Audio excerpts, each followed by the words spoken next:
Well, good morning, everybody. Sunday morning. Thought I would do a video. I hope everybody's well. Hope everybody's enjoying their weekend. Um, so, everybody knows, and their dog, I'm a big side by side person. Older gun enthusiast in general, but more so with side by side shotguns.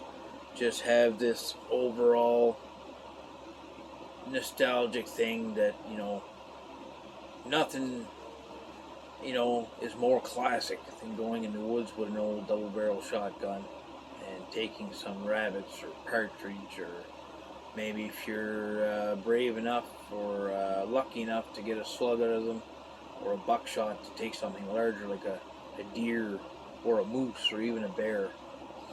So they're capable. Um, I've had people ask me about buying older side by side hammer guns, non hammer guns, Damascus, non Damascus, and I thought I would just kind of do a generalized thing on my opinion of them and what to look out for and maybe what to really stay away from depending on your budget. Now, that's the first thing we have to ascertain is how much money, disposable money, do you have to buy a shotgun and feed it. So, if you're not a hand loader and you buy something with short chambers, in the let's say, now this one is 2 3/4, but I'm just going to use it for reference and say it's got shorter chambers.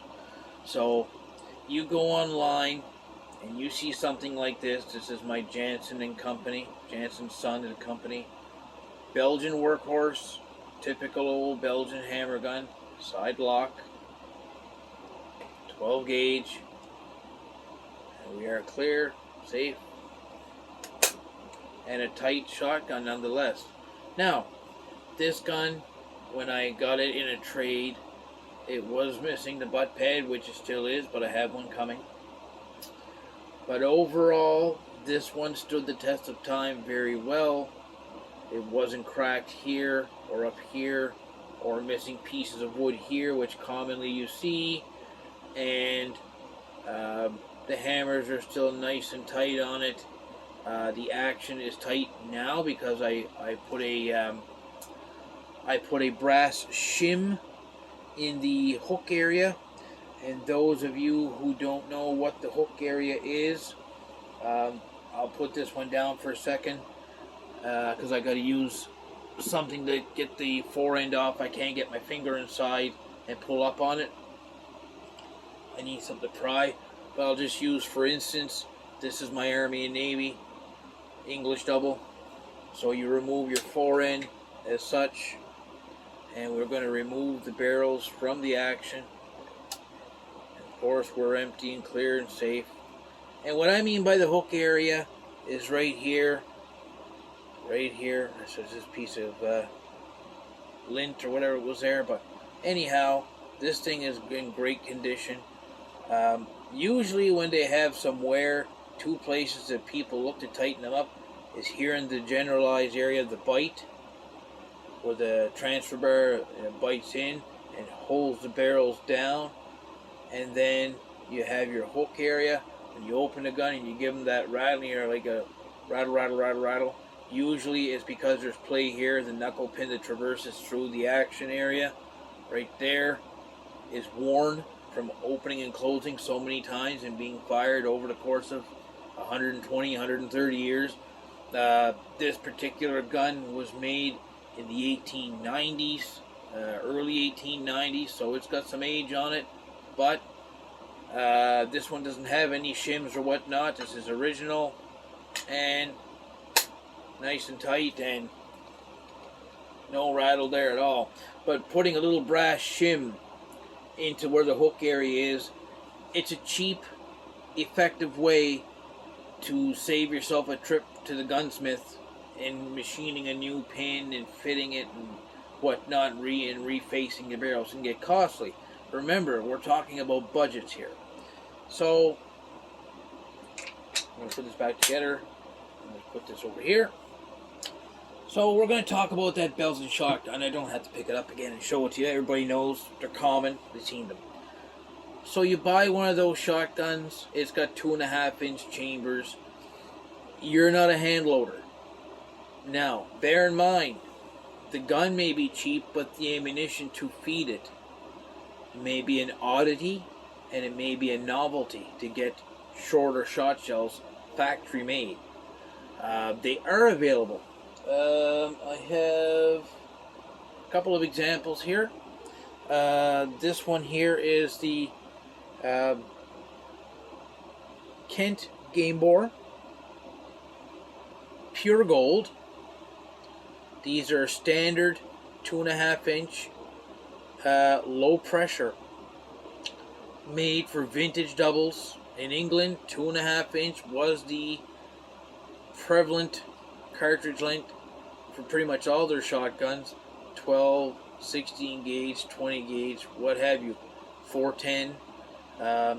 The English even made some 2-inch, like small game guns, or like ladies guns, or junior guns for kids, and so on. But nowadays, to find ammo like this, your bird shot, lead shot, 1 ounce number 6 load, these now, the last time I seen them, they were like $44 or $45 a box. Not cheap. And in terms of the value, okay, so $44 a box for 1 box of ammunition, and you buy this gun for $200, okay, with 2.5-inch chambers. That's a quarter of the cost of the gun. And normally that's what shies people away from buying these old guns. It's the cost of the ammunition. It's the cost of the ammunition for any old gun, like 43 Mausers and Martini Henry and Snyder guns. You can buy those guns, but the ammunition is just really up there in price now, and it deters people from buying them and putting them back on the range. But is it feasible to do this with the availability of some reloading gear and basics? Yes, it's feasible, but you have to be willing to maybe sit down an evening and craft ammunition, make ammunition and whatnot. Now, often not, people ask me, can you use them for big game hunting? Are they suitable, or is it just a waste of my time and money?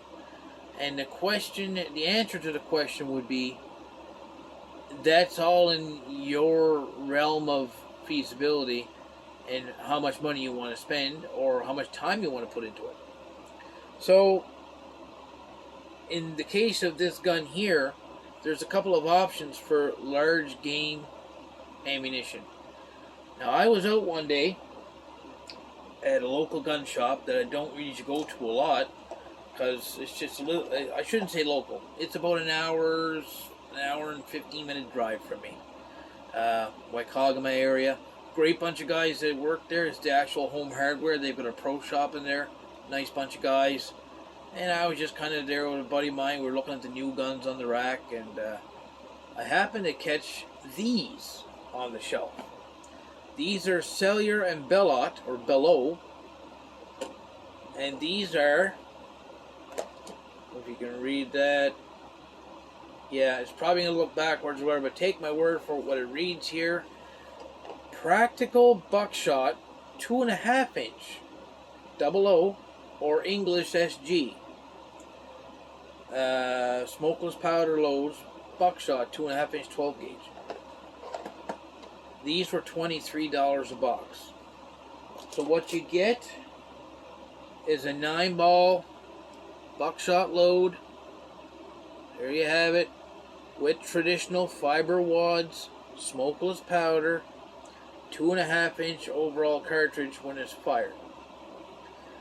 And this would technically get a guy on the field with this, hunting deer again. Now, If you can't find that buckshot, you can make buckshot. You can buy loading apparatuses and tools. You can go online and buy things like this. This is a vintage roll crimper. This one's in 16 gauge. I've got a couple of these in 12 and this one in 16. You go online and buy these. These are the old tabletop reloaders.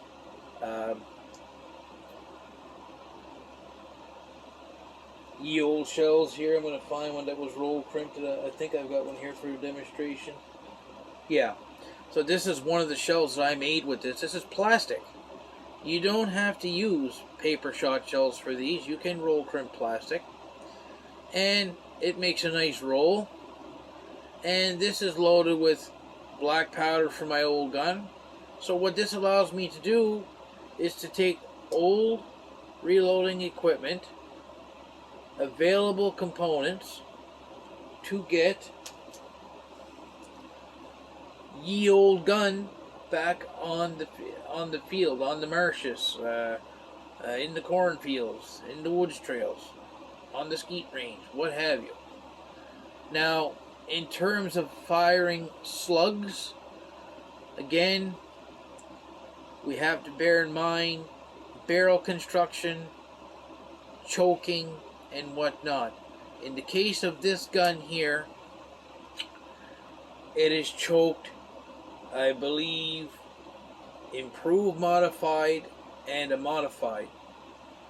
Not the tightest, not the loosest, it's sort of in between. So, what I did for stuff like this is the following. I was at a gun show one time and I found a bunch of old, decrepit looking ammunition that a gentleman had in an ammo can, and believe me, it looked like it was in a basement flood. Some of it was paper, some of it was plastic ammo, but there was a lot of slugs in there, old rifle slugs. So what I would do is I would go around and I'd buy these, and I would use my vintage loading tools, and I would convert, as you see here written, slug. I would load these with black powder, fiber wads, and I would insert the slug, put a card wad, and roll crimp it, and now I have a slug load that I can get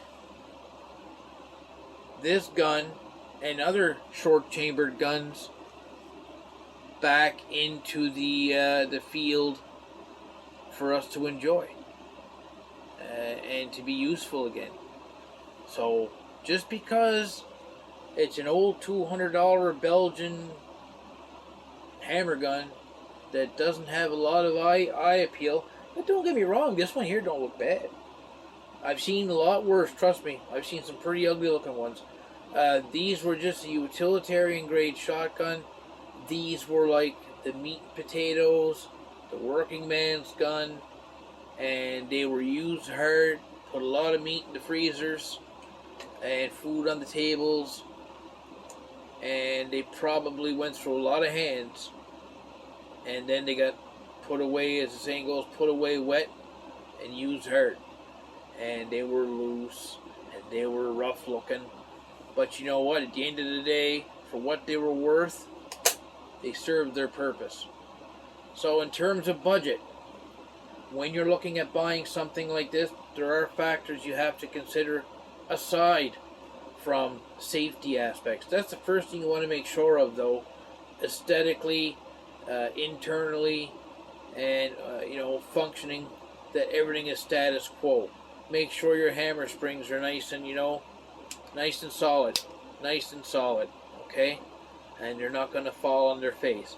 And you want to make sure you open her up. And this one here, I had to put a shim, did a bit of work, but it was worth it. And we close her. She's nice and tight. That's where, a good working gun. Also,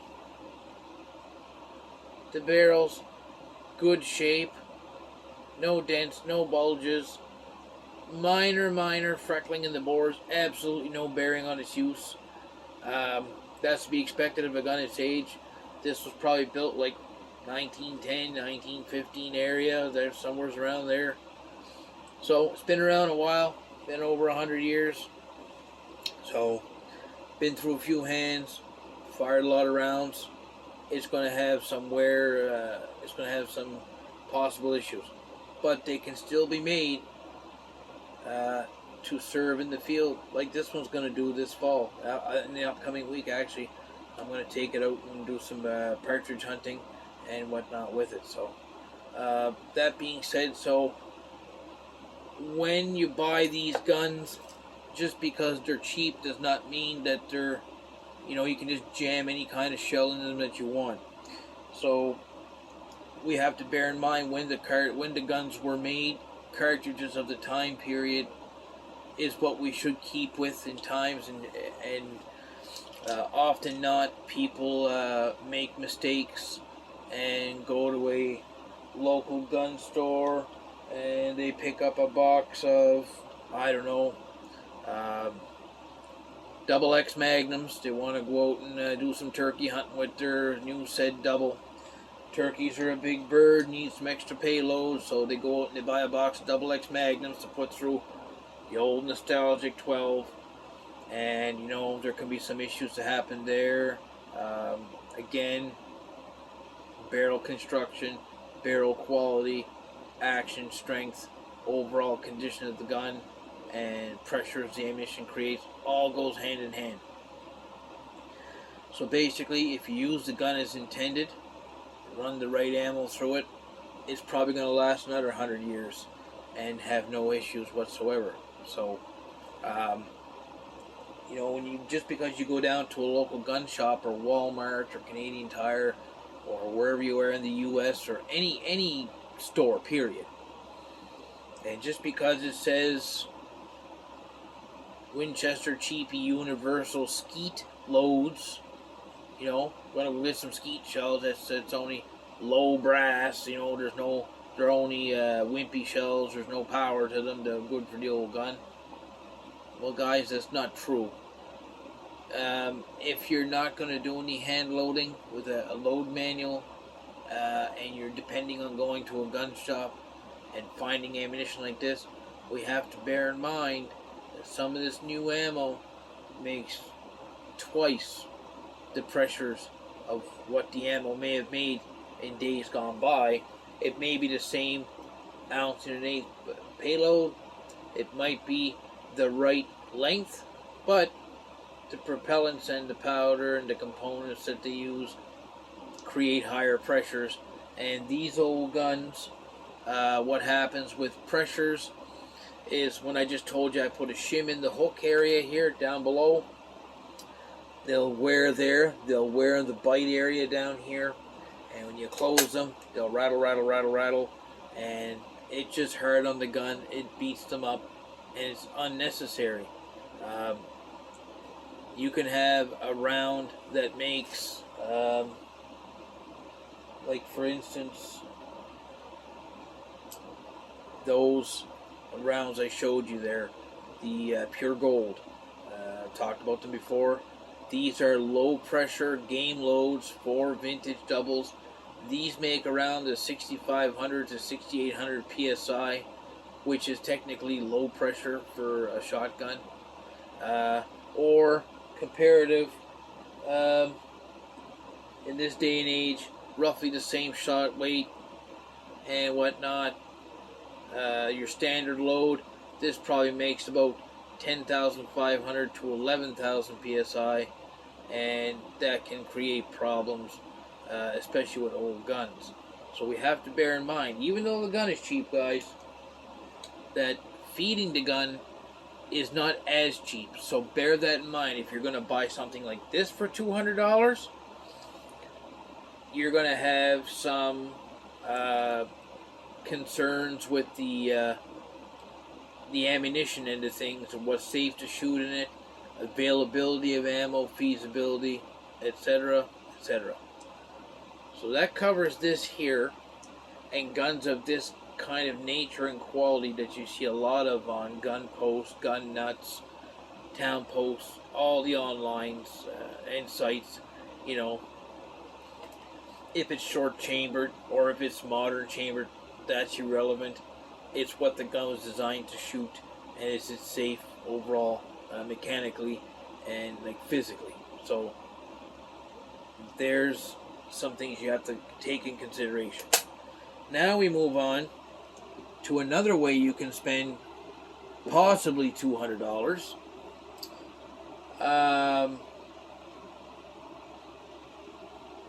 Is right here.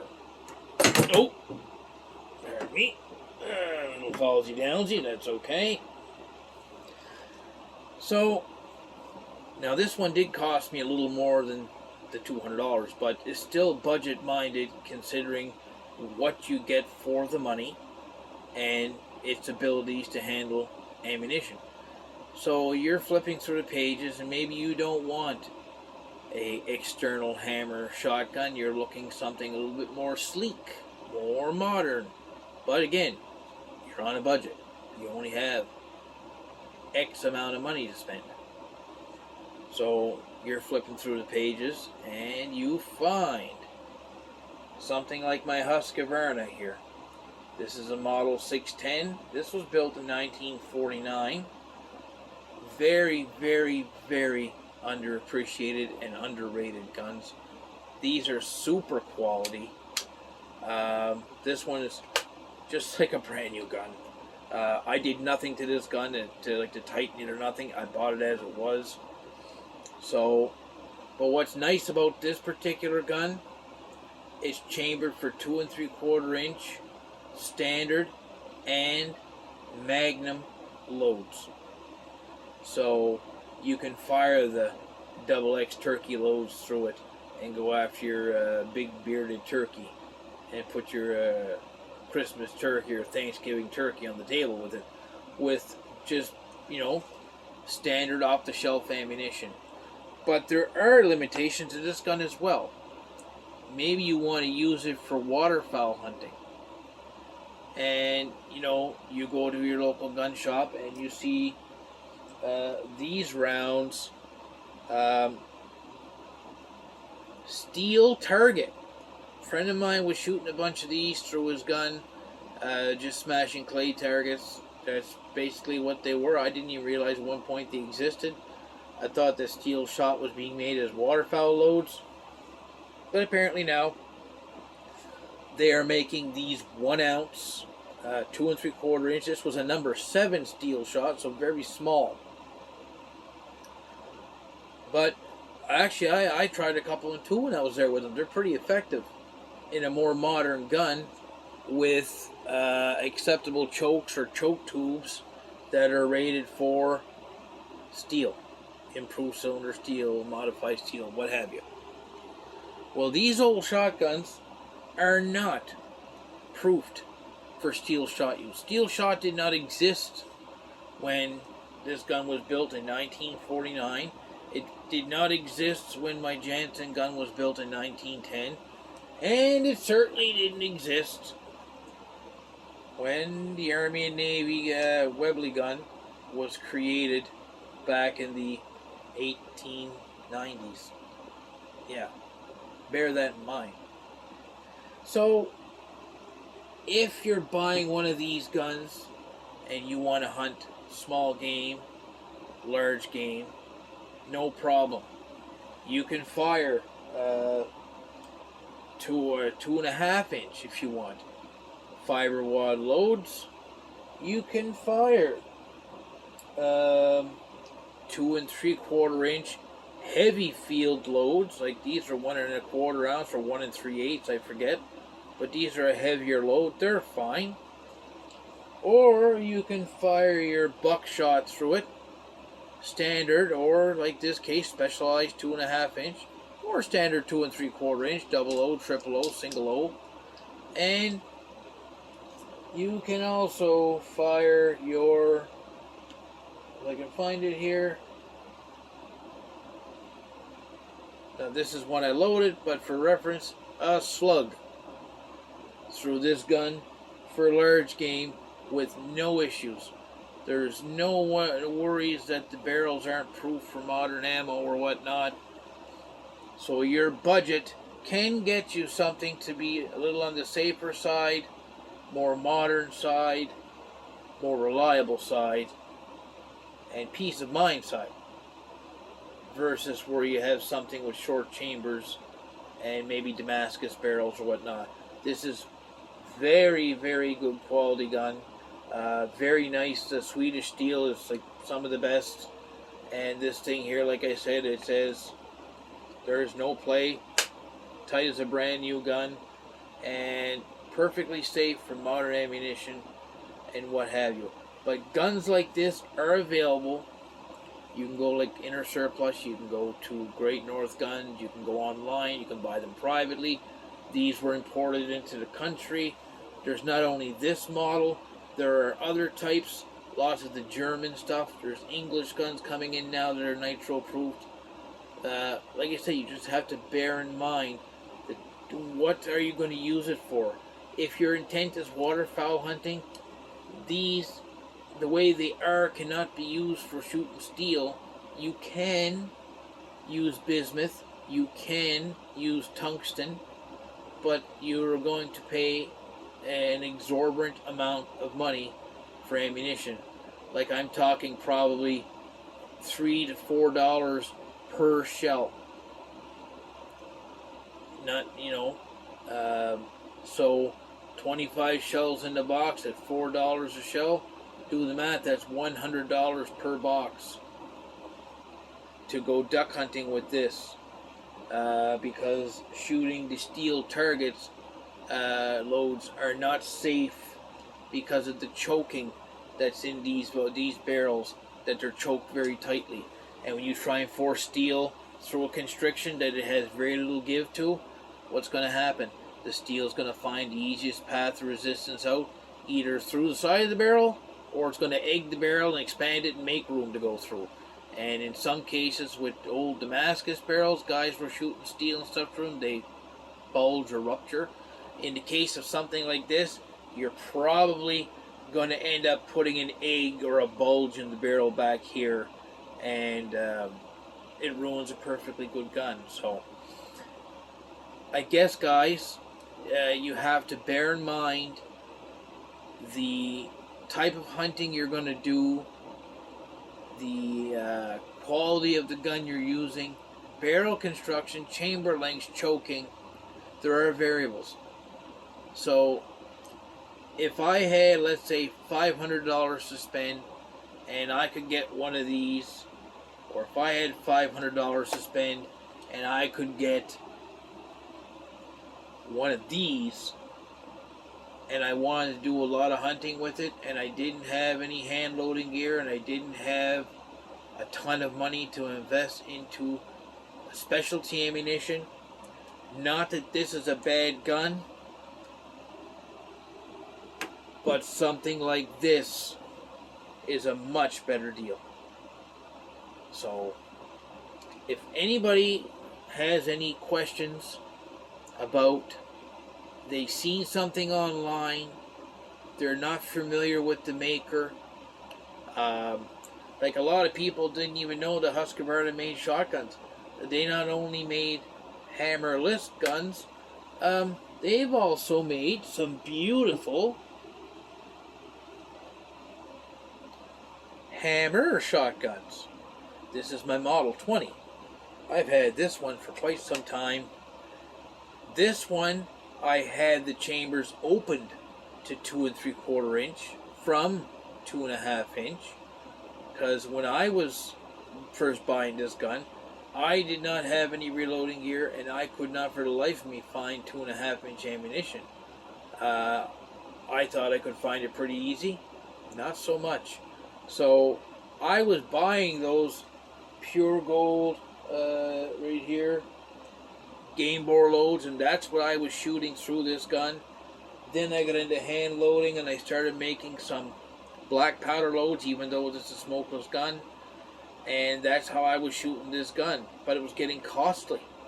So what I done is I paid a gentleman to ream my chambers of these barrels to 2 3/4 inch standard dimension, 12 gauge, and then it allowed me to go down to my local Walmart, Canadian Tire, hardware store, whatever, and buy some affordable 12 gauge birdshot loads and some plain old rifle slugs and buckshot loads. And now I had a universal shotgun that I could use for a variety of game hunting.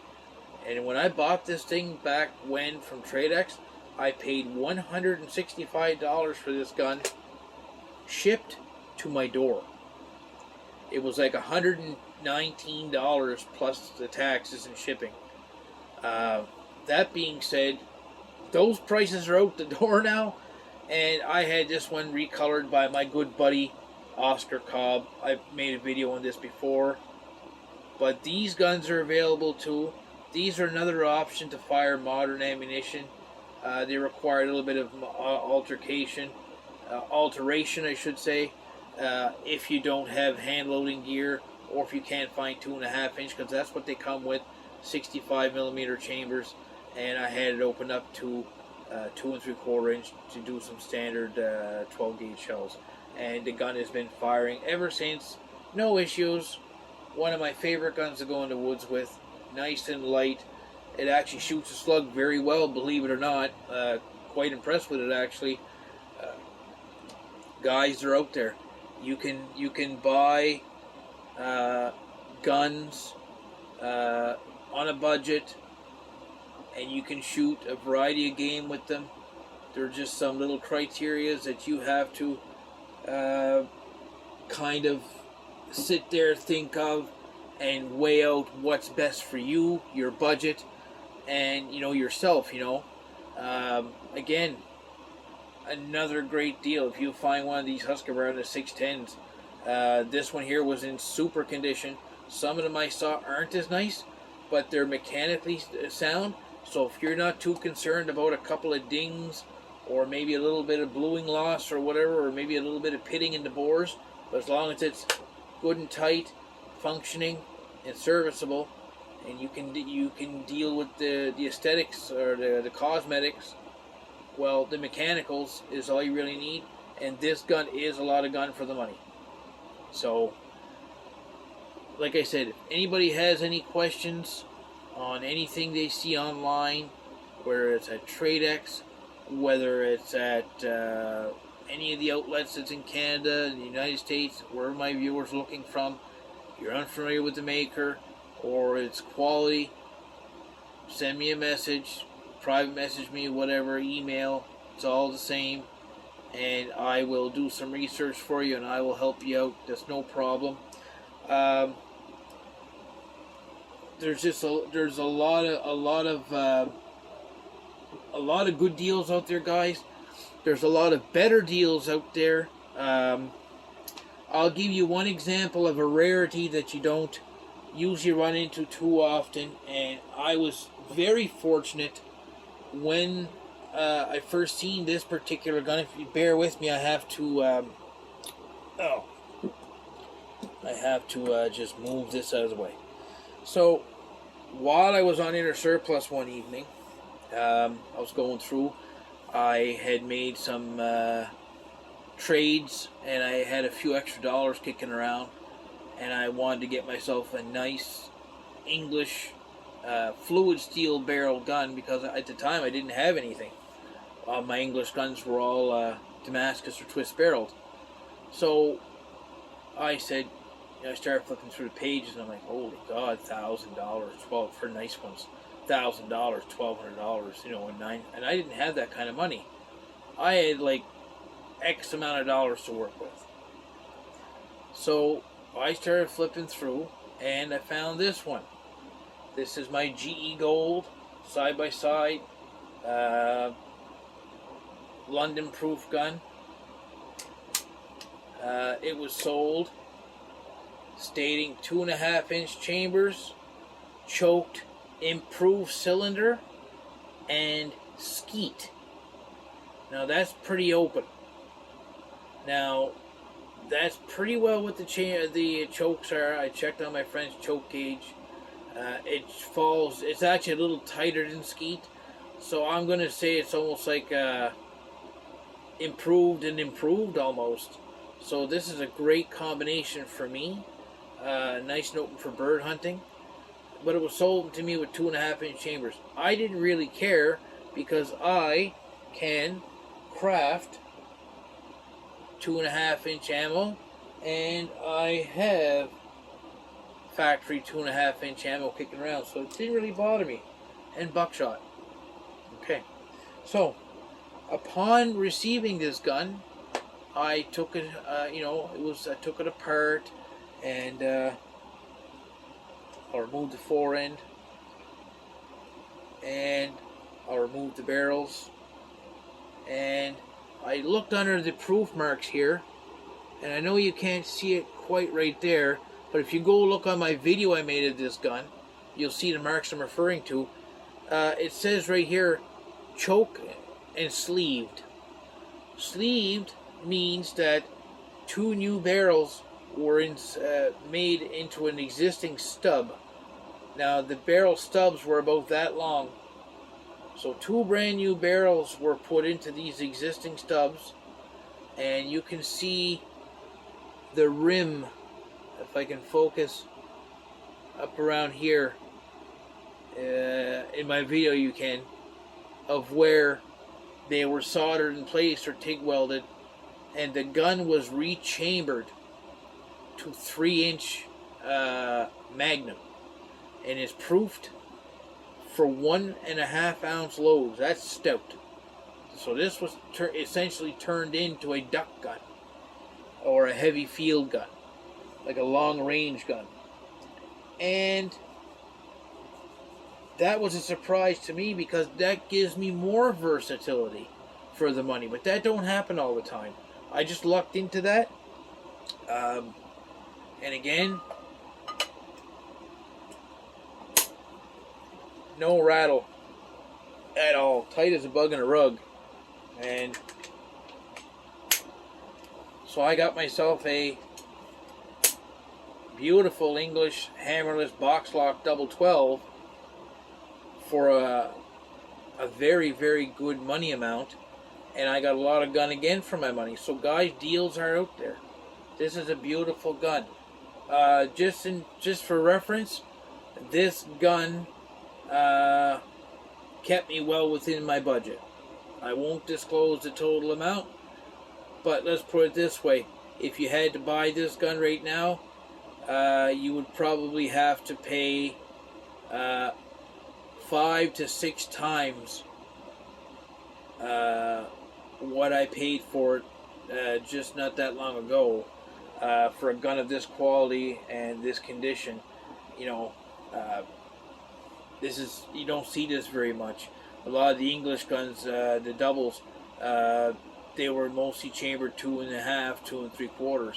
To find a gun that's got 3-inch chambers and a 12, very, very rare, and very,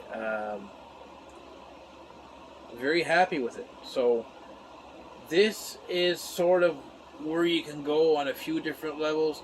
The hammer gun with short chambers, if you can find 2.5-inch ammo, that gun happens to be 2 3/4, but if you find one with 2.5-inch chambers, I should say, having to make ammo or buy ammo or find vintage ammo, like a lot of guys will go to gun shows and find stuff like this, old 2.5-inch roll crimp smokeless loads. They'll buy a bunch of them, keep them, hang on to them, and if you don't do a ton of hunting and you keep your ammo cool and dry, you might have an ammunition supply for a lifetime. You can get away with not doing anything except going to gun shows and finding ammunition, and so on.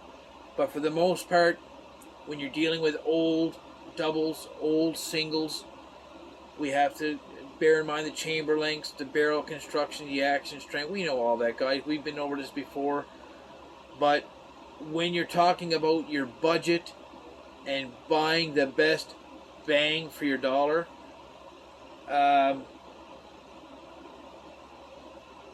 I would say, hands down, no questions asked, something like the Husqvarna is the winner. So if you find something like this, a Husqvarna 610, a 1610, a 310, a 1310, there's all just very minor differences with the gun. I think like different fore ends. Some of them have the greener crossbolt. Some of them got a pistol grip. This is a nice English grip. I love the English straight stock guns. You pick it up and it's right there. And this gun is not heavy. It's about 6 3/4, 7 pounds, which is typical for a 12. But you can get them real light too. But if 12 gauges aren't your thing, there's other options. 16 gauge ammo is available, a bit more pricey, but guys, another budget minded gun that I got was my French 16 gauge here. It was sold to me with 2.5-inch chambers. Upon inspection, it has 2 9/16 chambers, which people often associate with 2.5-inch shells. However, I load 16 gauge shells, and every single Remington hull that I have and my newly purchased hulls I was using, these Cheddite and Rio hulls, you see there, nice crimps on them, brand new. I made these for this gun. When you measure these brand new, guess what? They are 2 9/16 inches long. So, using the conventional mech loader or shooting factory store-bought ammunition, this gun will shoot it safely and no problems. Again, another good solid gun for the money. This one here, nice and tight. Prince of Wales grip, some nice checkering, nice walnut butt plate. Got some nice engraving. There's a video of this gun as well on my channel. Go look it up, guys. This is my French M.A.T. This was built likely in the 1930s, 40s era. So modern smokeless steel barrels. Super duper quality gun. They're out there, guys. Do your homework and you can get yourself a good working side-by-side affordably, to be reliable, put you out in the field, put food in your freezer, a deer head on your wall, what have you. The only downfall to a lot of these old guns, I'll repeat it again, is if you're going to waterfowl with them. It's either you spend the money and buy the bismuth non-toxic shot, which is safe to shoot through any choke constriction, or you have the gun taken to a gunsmith at a cost to yourself, and you have a set of these installed for said gauge, steel shot approved choke tubes, which will allow you, as long as your barrels are sound, wall thickness and whatnot, the gunsmith will measure all that. But if everything checks out good and you install choke tubes with a more open constriction, now you've just opened another door where you can use steel shot and go waterfowling with your buddies with a nice vintage side-by-side shotgun. There are shotguns that are made right now for steel shot. Go look at my other video. The Churchill 512 that I had, the Problem Child. It just was a bad gun. I'm not going to say they're all like that, but you'll see in that video that I show that side-by-side was chambered for 3-inch Magnum loads, 12 gauge, and you could shoot steel, bismuth, lead, slugs, buckshot, whatever.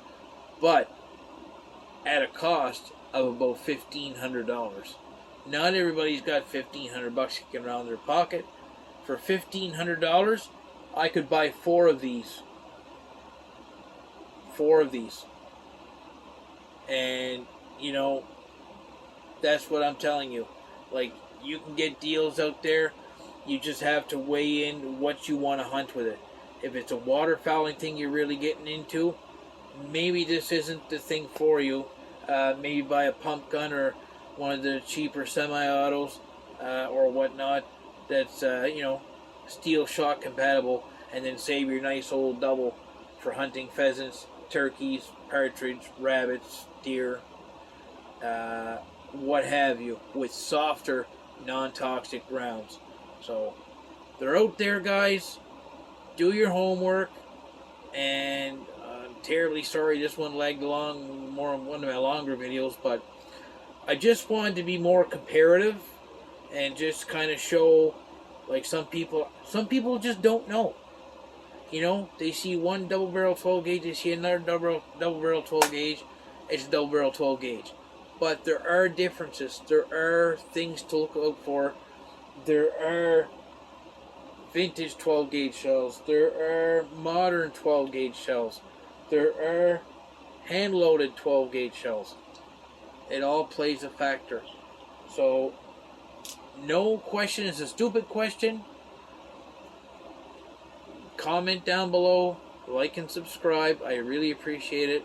I enjoy doing videos. I like getting out and trying to do some shooting, which I hope within the next couple of weeks here. Hunting season's upon us. Small game starts on the 1st.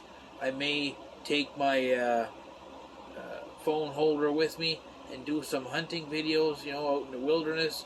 Some of my areas where I go hunting for partridge and rabbits, and maybe to my my deer area where I hunt from my ground blind. Might show some videos of that, and we'll see what happens, guys. Another, you know, in another video we'll maybe do some shooting. So again, be safe out there. Enjoy yourselves. Get out this year. Do some hunting. Do some shooting. And we'll see you on the next one, guys. And thanks for watching.